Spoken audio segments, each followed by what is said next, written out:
On the cloud. Good to go. Okay, so I'm going to call the November 18th meeting of the Katuitt Water Commissioners to order at 5:45.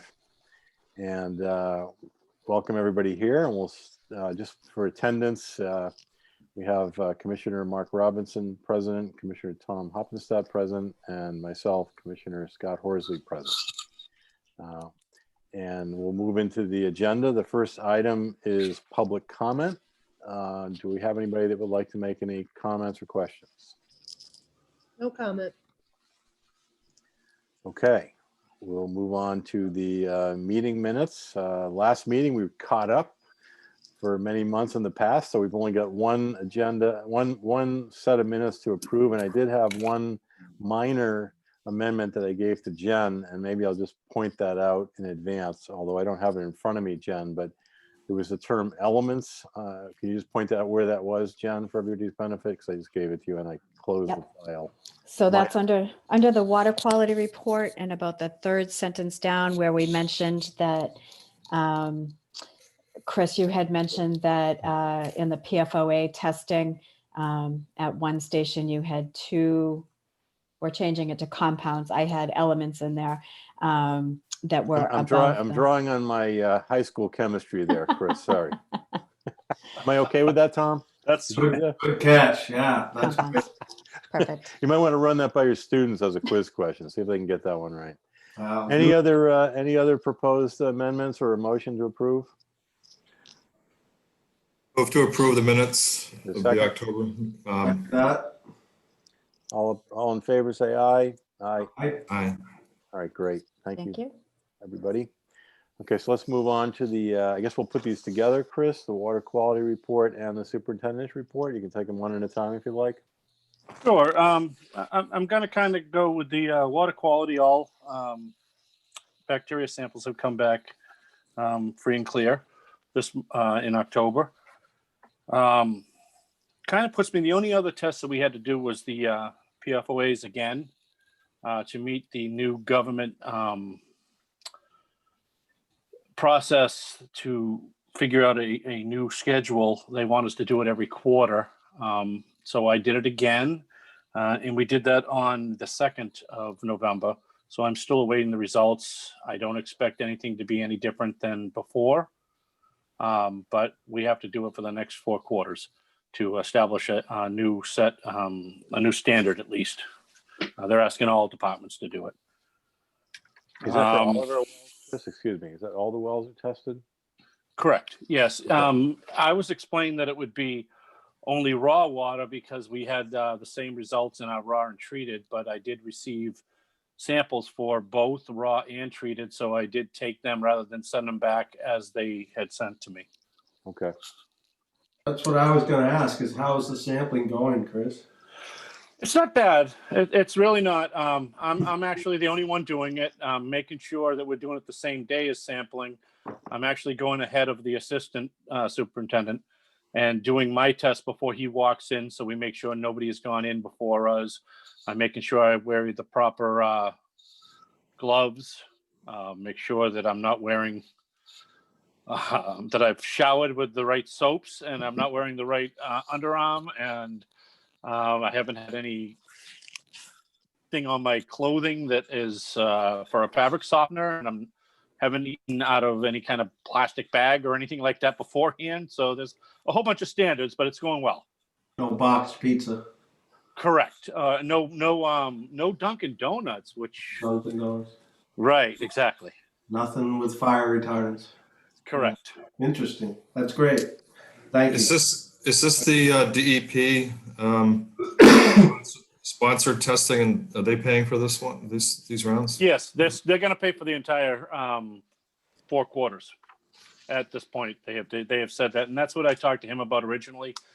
He wanted to retest just station 1 where we had the couple small detections, and he says, as a matter of fact, he said when you go to do it, he says we'll just use it as the backup test to it, and we'll kill 2 birds with 1 stone. That's great. Super. Thank you. All right, that kind of was part of my superintendent's reports, but I'll jump right into the superintendent's report at this point. In October of 2019, we pumped 14,881,000 gallons of water. And in October of 2020, we pumped 20,396,000 gallons of water, for a difference of 5,515,000 gallons of water.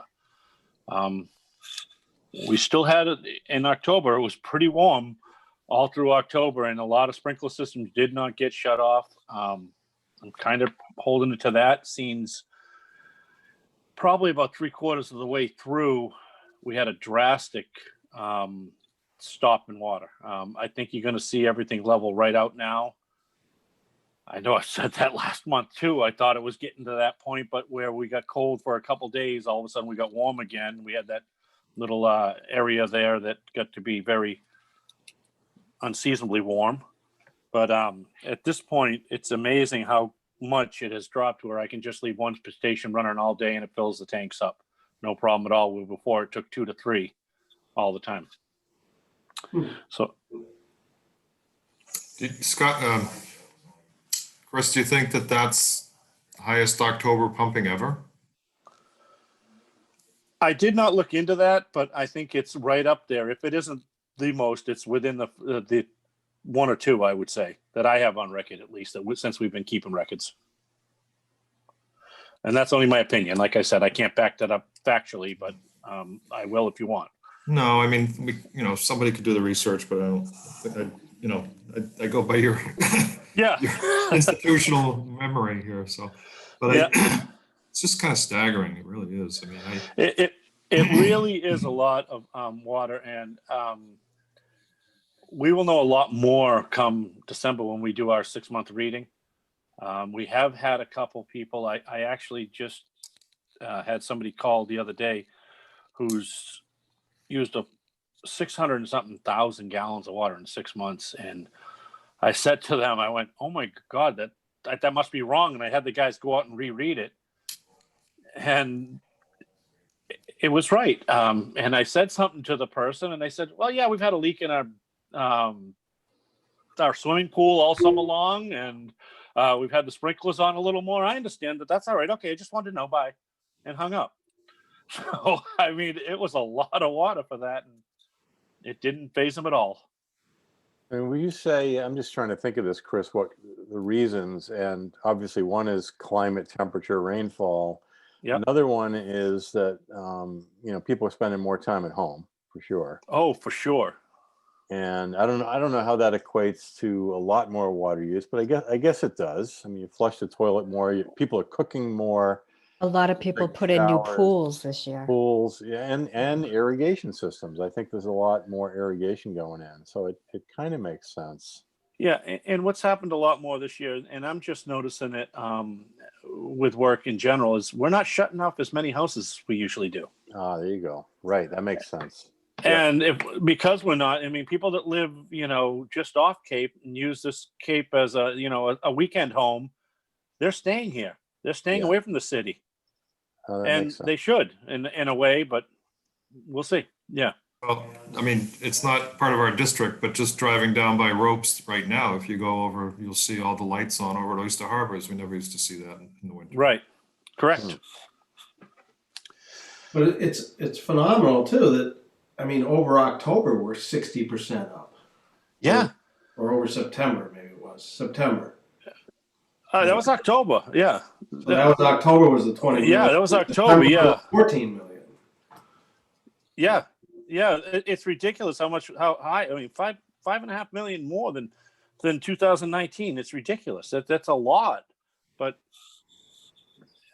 like I said, I don't know. There's so much going on. There's so many elements right now to try to compare to that it's. Well, It's if we were a for-profit business, we would say business is booming.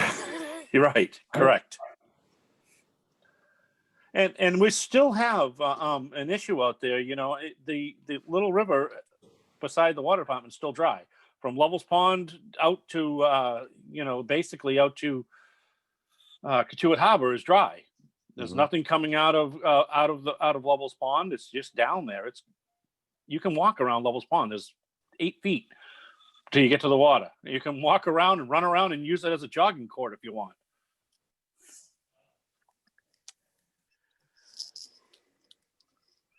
All right, let's see. Okay, we did, and even here, we didn't have any services or any leaks in all of October, so I can't equate it to that in any way.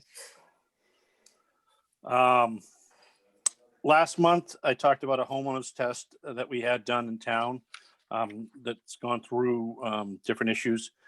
I did follow through with that. You guys asked me to make sure that I shared the test results that I had taken with their attorney and had expressed to them that if they were to do any kind of testing, that we would like to be there and do some tests of our own, and they've agreed to that also. So Good. we're still on board there. A vehicle for the superintendent. I had a phone call today at 4 o'clock that it's just about out of the place where they put in the wigwag lights, the little flashing lights on it. It should be ready Friday. They don't know if it will be the morning or the afternoon, but they will deliver it either Friday afternoon or Monday morning to us.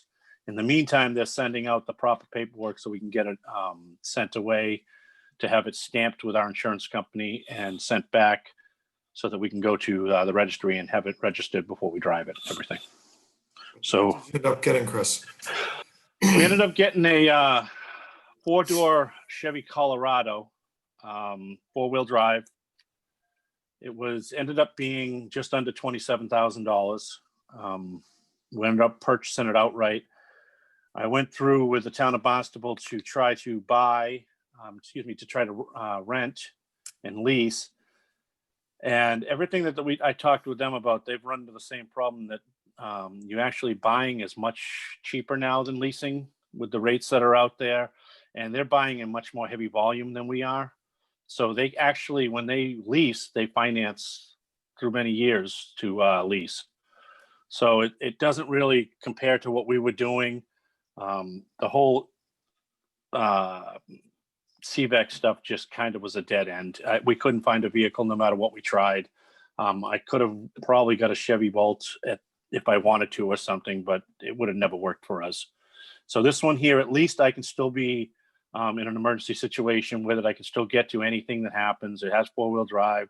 It's not a full-size vehicle, but it's big enough to put some wrenches in so that if there's a leak that the guys are out being busy someplace, I can actually get there and shut it off, turn it down, throw some wrenches on in an emergency situation where I can go shut things down, change a meter out real quick, which I've done in the past and stuff.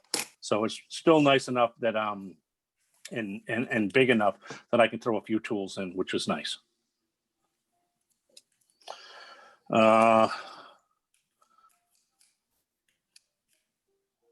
Couple other things I have on here. One thing is, just for your knowledge, just to keep you guys aware, I've had I won't say a personal problem, but a personal situation come up where I have to leave this weekend. I'm going to be heading out of state and coming back. I'm leaving Saturday, coming back Sunday. But I'll make sure I follow all protocols, mask protocols and everything else before everything goes on. But if you need me, I'll still be around beyond that for any kind of questions and everything else. Last thing I had on here is something that we do every year. It's Thanksgiving's coming up. Every year I'm asked to go to you guys and ask for the day after Thanksgiving off. It's always been granted to us as long as all my employees have been satisfactory, that I feel as though they deserve it. And you've kind of always asked me if I agree on that. Of course, I'm going to tell you I deserve it. But I think my guys have done great. My Jen's done great. Everybody's done great. And it's been something that we've kind of almost expected. But I just want to make sure that you guys are okay with us taking that day off. We will still make sure that whoever's on call will show up and do it without being paid. Everybody's expected to be on call. It's just they'll be able to be home and relax after Thanksgiving. It would take probably a vote on that. Yeah, I think, well, I think that's, there's a little bit of a tradition there, which I think we should maintain, but I will ask for a motion on this. I'll make a motion that the staff of the Katuah Water Department have the day after Thanksgiving off. And that's a Second. paid day, paid holiday. For a second. Excuse me, Tom, sorry. Second. All in favor, say aye. Aye. Aye. Thank you. Very good, Chris, and Thank you. well deserved. I've been really impressed working with everybody, and as I was mentioned to Jen earlier, I think Sean did a great job standing in for you a couple meetings ago, and I think that was good that he had the practice doing that. So you got a good crew, and you're doing a good job managing everybody. So thank you, and enjoy the extra day off. And I thank you guys for being so easy to work with. Thank you so much.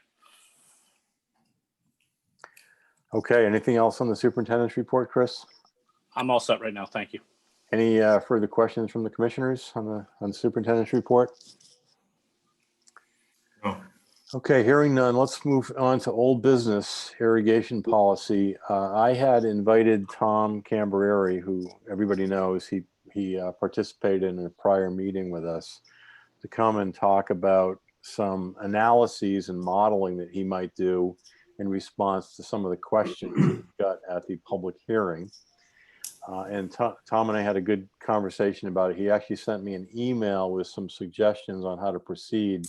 And today informed me that he had to go to Boston for a medical reason, not an emergency. Everything is fine, but wasn't sure he would able to join us. And I'll just check and make sure he's not stepping in here. I don't see him.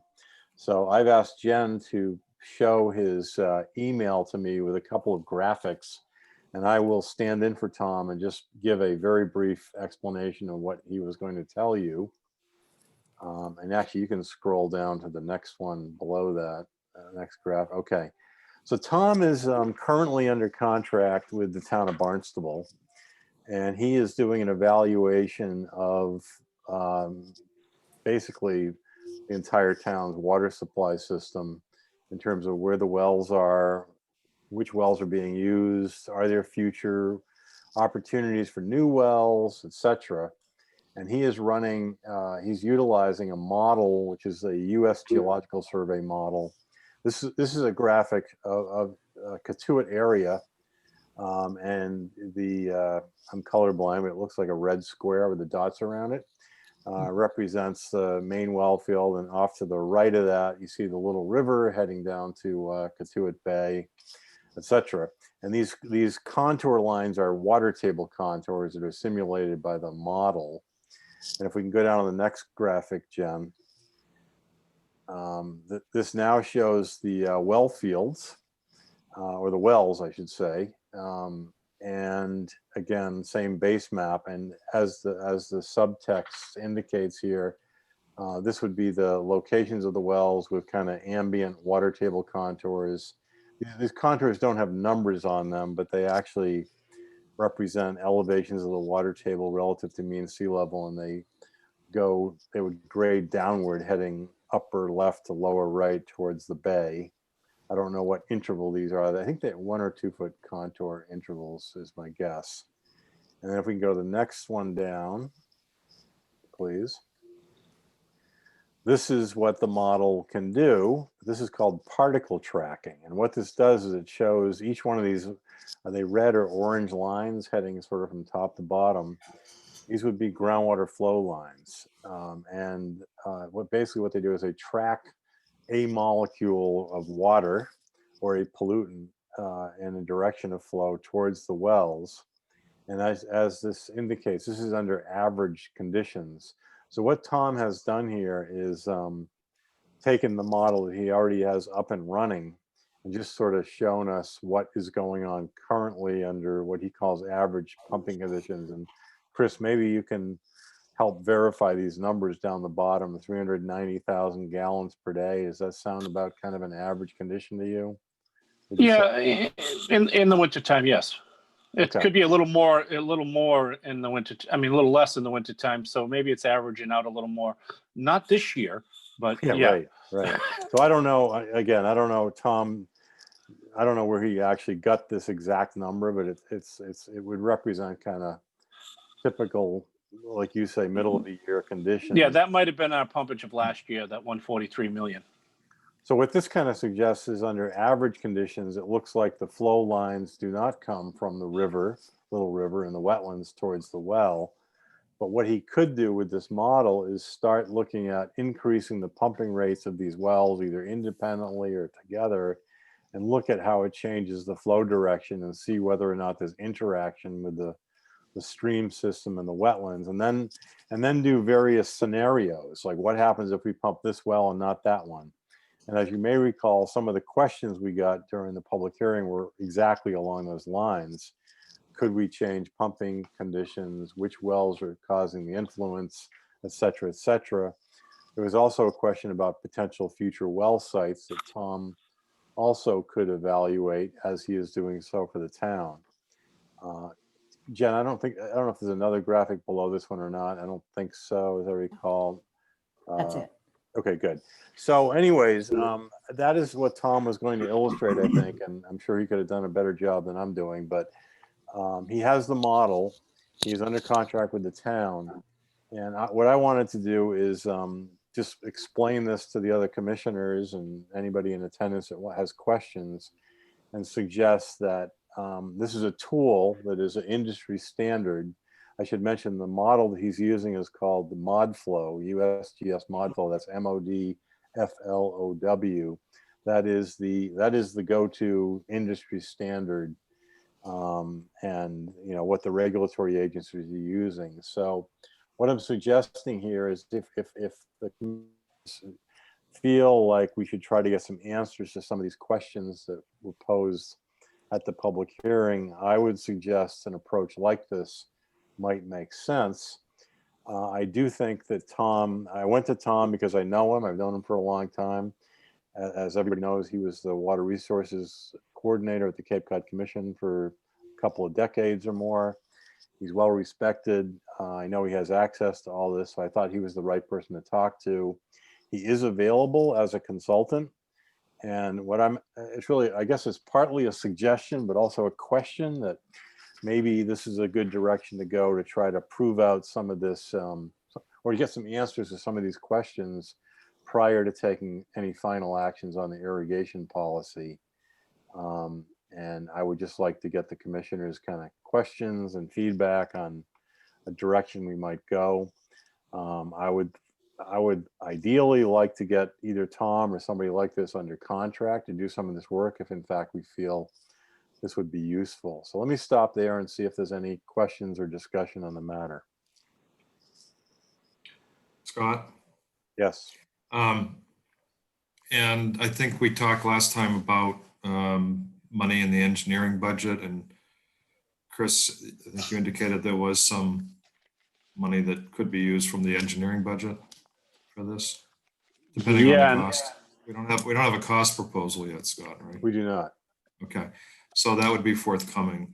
But I think that in general, the purpose of a moratorium typically is to gather information to look at the problem that we're trying to identify, if it is a problem. And I think that this kind of work would be very helpful for that. So I applaud you for reaching out to Tom and trying to plug these knowledge gaps. I think that my own personal observations is that, we have a pond in the northeast corner of the main well field. I sent you photos recently to show that it was perfectly dry in the middle of October. We had 2 or 3 days of rain. It created a puddle in the bottom of the pond, but it wasn't filling up the pond. I think the pond is still being drawn down by the wells next door. So, that's just an anecdotal approach to what we've identified as this issue. But I think that having Tom's technical expertise would be helpful to the commissioners in pulling together more information on which to base a more sound decision on lifting the moratorium on irrigation and deciding what should be the approach going forward. So I think getting the information is important to make a decision. Okay, thank you. Tom, any thoughts? Yeah, I agree. I think you hit it right on the head, Mark, that you know, the moratorium's intent is to give us some time to gather some information. And I think that Scott and Tom's work have helped us along those lines. It's very interesting to me to see the particle movement all coming from, you know, basically from Lovell's Pond for those three pump houses that are the most westerly or most easterly, I'm sorry. And it makes sense to me knowing that part of the landscape. It's tough this time in this year to say whether or not, you know, the Little River or the pond in the well fields would be dry or not, regardless of those pump stations. But certainly they have an effect, and certainly the groundwater flow is such that water that feeds into those wellheads is coming from an area that also feeds into the Little River. And I think we need to be cognizant of that and do whatever we can to make sure that that is mitigated to the best of our abilities. So I would agree that that we should see what Tom would charge for additional information. If we could turn up the model a little bit and tweak it to say, okay, what if we pump more from station 5? Is that going to relieve some of our impacts? 5 is the one to the west, right, Yep. Chris? Right. And north of 28. Whatever it is, I think we could play with it a little bit, game the system, and see if there's some things we could do, and try it, you know, and see how that works out. I think the moratorium to me makes sense because it's irrigation water. It's not drinking water, you know. So I'm in favor of maintaining that. I'm also very interested in learning more about just how the water moves throughout that system, and if any changes we do make could potentially have some impact that would be favorable to that system. Okay, thank you. You know, just as a side note, I did go to our office, and Chris made available to me, going back a number of months, all the modeling reports that we had prior done to delineate our zone 2s, et cetera. And Chris, correct me if I'm wrong, but I think they date back as far as the 1980s, since the last time we've done any modeling and evaluation. So I think we're probably due for a fresh look at what the pumping conditions are and how it influences flow conditions, et cetera. Right. I believe so. I believe you're right. I believe when Station 4 was put in, it was, I think, 76, 74, or something like that. So they did the modeling for that station, which is the closest to. Right. Since then, we really haven't had a real lot of future stuff that you might want to consider. The only thing I worry about is, and I'll have to look into it, but procurement laws, you know, it depends on the prices that we get and stuff like that. So if I don't want to just mention here that it couldn't possibly just be one person, depending on the pricing that we have and everything. I know engineering, there's a little bit of a, if it's an engineer and that person that works for us in the past and has worked, then we can use them. So I just want to be able to follow if something goes above a certain amount and everything else. So I wouldn't want to say tonight we can't make that kind of decision of exactly one person, but it would be nice to look into that and see what we can do. Okay. Are there any other comments or questions on this? I think what I would suggest that I would do, I don't think we need a motion or any vote tonight, but unless anybody has any other suggestions, what I would propose to do is ask Tom to prepare a preliminary cost estimate or a proposal, however he wants to put that. And then, Chris, I would talk with you further. I did speak with Fran Parks about this, and she actually suggested I speak with you, Chris, about what the rules of the road might be here and what our budget might be. So maybe you and I can talk about that, and then we can bring back the next meeting an option for the commissioners to consider, whether that be Tom's proposal to move forward or whether we want to go out and get bids or what have you. I'm happy either way.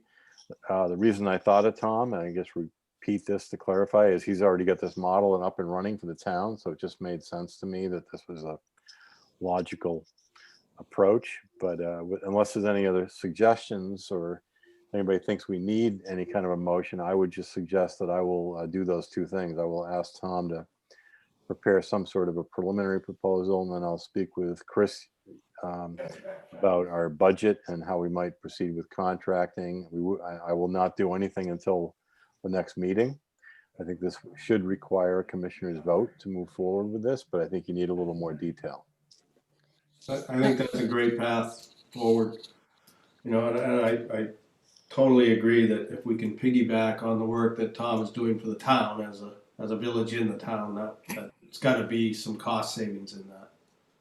I would think so. Okay, well, thanks for your comments and on that, and we'll get back to you. Somebody else have something they want to say on that?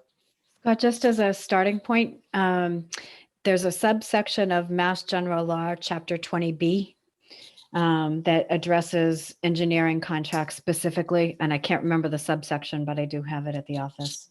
Okay. Well, Jen, maybe we'll include you in our conversation with Chris and I. Sounds good.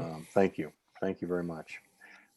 Okay, well, the next item we have on the agenda is the elementary school. And I know Tom has had some, Tom graciously offered to be our point person on this. And thank you again for doing that, Tom. So maybe you can give us a little bit of an informal update on what you know about. Yeah, not much. The village is very interested, as everyone knows, in acquiring that land or seeking what it would take to acquire that land, including the building and utilizing it. We are going to be forming a subcommittee, and that subcommittee is going to be formed through the Prudential Committee. I went to the Prudential Committee's meeting on Monday night, and Fran and Seth discussed the makeup of the committee. I think there was a total of 9 people that have been identified that would be part of it, but we haven't set any meeting dates as of yet, or they have not made any invitations. But they know we're interested and that I'm available to help out, and as is Adam from the Fire Commission and Fran from the Prudential. So then we have at-large members as well. So I think that the ball is rolling. All right, thanks, Tom. And I'll just mention, I did have another call from Paul Rude, the fire chief, once again offering any of us to visit and tour the building. They've had a couple of times they've done that, and most recently with an architect, I'm not going to get his name right, Finuccio, is that about right? Somebody know who I'm talking about? Who went through the building and feels that it's definitely worth saving, and that the costs of making it suitable might be a little less than what we've heard in the past. So Paul indicated to me that it was a pretty positive discussion, and he seems to be, pretty positive on trying to find a good civic use for this. So everything seems to be pointing in the right direction.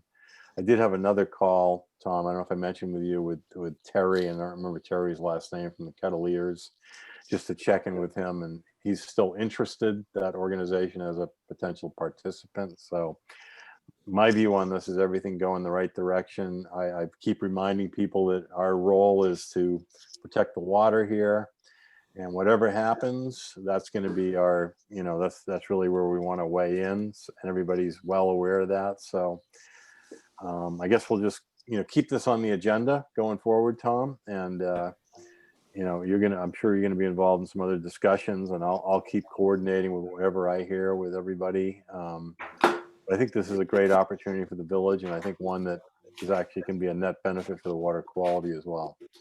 Yeah, I agree, and we're all on the same page. It's all about. Yeah, Yeah. Thank seems you, like Tom. it. Thank you. Yes, Mark? I just said thank you for Oh, okay, stepping up on it. great. Yeah, definitely. Thank you, Tom. My pleasure. Okay, so the next item is a new business item that I placed on here, and I just wanted to just put it out here. I was not part of this commission when you guys worked hard to set the water rates the last time. And I know it hasn't been a long time, but as they say, time flies. And I put this on here really for a couple reasons. One is, as you may recall, when I first joined the group here, I indicated that I thought that the water rates was extremely appropriate, but maybe that there was some further consideration for some of the commercial food related users in the village that we ought to reconsider. And I think we decided to hold off on conversation from that since we had just changed the water rates. So that's one of the reasons I put it on here. This is a reminder that at some point I'd like to talk about this. And secondly, relative to the irrigation policy, I've been thinking a lot about this and trying to figure out the best way forward. And I do believe that one of the ways to, let's say, modify behavior using water is economics. Absolutely. And you know, we've seen some of this, and I'm not sure that the water rates where they are now are as much of an effective incentive or disincentive as they could be. I have thought about this and talked about this, and I think along with this, we have to be cognizant of any you know, extra demands we put on affordability with some people, which I think we would need to be very cognizant of. But I do still feel that my own feeling is that the water rates are still low compared to what they perhaps could be. And so I just wanted to put this on here for initial discussion. I did speak again with Fran Parks about this recently, and she indicated that generally speaking, a rule of thumb is once every 5 years, people should look at the water rates. And I know we're not there. So I recognize that. And I don't want to push this too hard, but the reason, again, I think the reason I'm bringing it up are the two reasons I gave, but I think along with our irrigation policy, which is, we got another, what, 4 or 5 months in the moratorium, in addition to the regulation that's under consideration, a financial or economic consideration could be a driver. So I thought that we should at least discuss this. So I just want to put it out there and see if the other commissioners have any interest in keeping this on the agenda as an item, or whether, frankly, this should be not considered as part of near term, meaning this year. And I'm not going to push it any further than that, but I wanted to just put it out there and see if there might be any interest. Go ahead, Mark. So I thought about it too, and I don't know how we get at what is high use. Is it a large family for 2 months of the year? Is it a small family over the course of 12 months? How do you discern which part of the bill is irrigation versus just a bigger family here more often? And it seems to me the only way you can really do it honestly and fairly is to have 2 meters. We've discussed that as an option.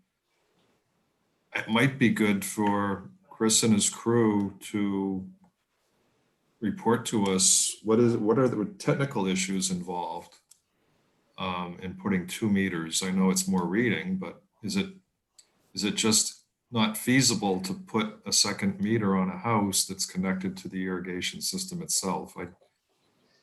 Again, I'm not a pumps and pipe guy. I don't understand the technical aspects of it, but I just think that's the only fair way that you're going to get at what is irrigation water versus what is drinking water and household use water. Which I think we set the rates fairly for that use.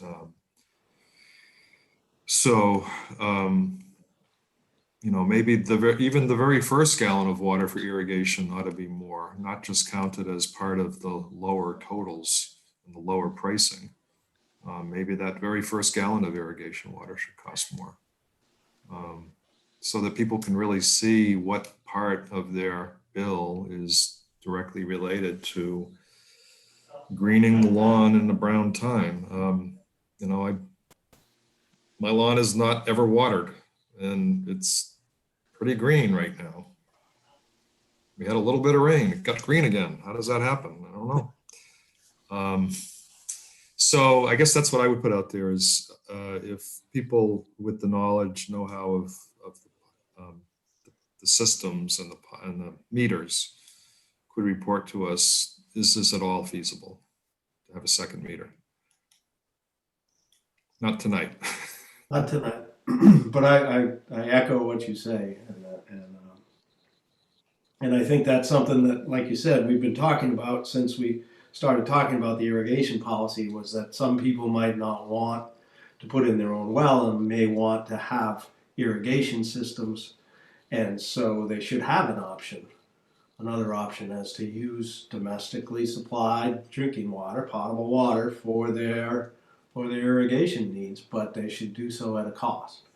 And I agree with you 100%. I don't see how we could say to those people that have existing systems, it's okay, you're grandfathered in, and anybody else that wants to put one in is not. I don't think that's right. So I too would like to keep this on the agenda, and I'd like to move forward on the discussions, and I'd love to hear from our pumping experts and plumbing people about, and maybe we need to talk to a few plumbers about what does that take and what does that look like and how would that work, and is that something that's feasible, or is that just like a pipe dream? No pun intended. No pun intended. Chris, do you have any thoughts on this? Of course you do. Yeah, and I'm just going to put this out there. It would have to be totally put onto the plumber to do that and the homeowner, because between age of services and how we have put services to dedicate to 1 meter, it would be quite expensive for us to do it and quite a lot of labor to do each one. So there would have to be an expense put out. If we were to do something like that, it would have to be basically, you're going to have to put a meter in. We'll supply the meter, but you are just supplying the plumbing hookup that separates it from, or shows that it's separated from the actual domestic water. That would have to be something, because I don't think that we could carry that amount of money, or that we even have anything to do that. You'd have to tee everything right as it comes in. It would be a heck of a headache. And some of the services you don't even want to touch in town because they might bust apart if you tried to put something else on them. Some of them were put in 1936. And if you touch them and break it, then you own it at that point. Okay, so if I'm hearing things correctly and objectively, I'm hearing that this is worth talking about further. So thank you for that. And I guess my next question is, how do we think about it further? Do we need help? Is this something we can do internally, or is this something perhaps one of our existing consultants, I'm thinking of Tate and Howard, might be able to help us with? Chris? I can make a few phone calls, find out, even starting with a few different water departments. Basically, I don't know of a water department that charges a different meter for irrigation. I do know for that, like with septic, you have it coming in and you meter it going out. So you know what goes in and what goes out and what's being used separately. So it has 2 different charges. So maybe that's something, but we don't have that option with us because we don't have sewage. Right. So I'm not really sure where we could do that, but I can make a few phone calls and try to find out. Well, why don't we think about this a little bit more? I appreciate both commissioners' comments. And again, Chris, maybe you and I can put this on our agenda, at least have an initial discussion. And if you feel you can reach out with some preliminary information on how we might proceed here, that would be great. And, again, Tom, thanks for your comment. If I heard you clearly, let's, keep this on the agenda. Yeah. So let's do that. Let's let Chris and I think about this a little bit more. Obviously, everybody's welcome to think about it, and if anybody has suggestions. Scott, Yes. let me ask you about what we heard earlier tonight. Filling a pool with drinking water. Is that? Do you consider that domestic use, or do you consider it more like irrigation? I mean, it's all domestic use. Yeah, I would- It just implies it happens at the home, but I've always distinguished drinking water from other non-potable sources. And I think there's some rationale given if you believe that our system is stressed, mechanically, meaning we're pumping close to our rates, which I think Chris has mentioned a number of times, and what we're seeing in October, and then that coupled with our issues that I think most of us feel there's a likely impact with our wetlands and our rivers, it seems to me we got to think about some ways to conserve. And I don't want to get people to eat less food or drink less water or take less showers. I think that would be pushing things too far. But as Commissioner Robinson says, there are other ways to have a green lawn sometimes, and certainly a swimming pool. So I think we need to think about prioritizing water use. And it seems to me there's some logic and certainly some precedent. Other people have done this to provide some different pricing structures, progressive water use rates to try to discourage unnecessary use of potable water, which is I think what we have going on, whether it be a swimming pool or a lawn. And I'm not against lawns. I'm not even against irrigating lawns. I'm just concerned about having a finite resource that's directly linked to some ecosystems that I think are being impacted now.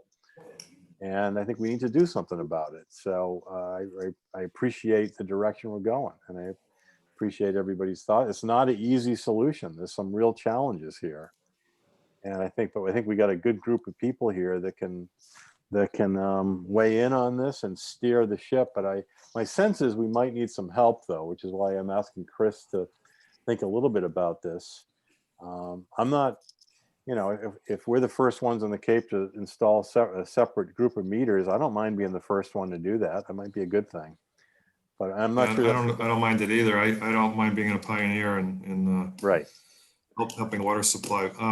But Chris, I think the advantage of asking the question to Tata and Howard is that they have experience not just on Cape but off Cape. So right. No, I understand. That's what I meant. Yeah, I might have heard of a town elsewhere that has tried something like this. You can ask your commissioner, your superintendents around the Cape, but maybe we need a little farther afield research. Yeah, that's right. Yeah. Okay. I know that some of the MWRA communities around the Metro Boston area, and many of them have lawns, by the way, have gotten their per capita use down to like 45, 50 gallons per capita, which is amazing. And a lot of that's been to the credit of the MWRA, who has done a tremendous amount of outreach and public education, et cetera. So there may be some lessons learned there as well that we can look into. But my sense is we might need some help here, and I'm just not sure what that help is right now. I really just wanted to put on the agenda tonight for an initial discussion, recognizing that I'm the newcomer here on the board, and I didn't put all this hard work that you guys did in setting the water rates. So I don't want to, in no way am I intending to dismiss that hard work and where we're at. And I don't want to be overly zealous and trying to, make another step there. But I do think it does link to the irrigation policy, which is why I put it on here. And I appreciate your comment. I'm not concerned that it's less than 5 years that we're looking at it again. Okay. We didn't really think about this issue in setting the previous rates. At least I didn't. I think it's to your credit, Scott, that you brought it before us. I think it's kind of a classic example of the tragedy of the commons, right? That we're using water at a rate that is approaching or exceeding our capacity of our groundwater system, of our aquifer. And while I don't put pool water in the same category as irrigation water, because when you have a pool, you immerse yourself in it. And so that to me is a little more justified as potable water, but that's just me.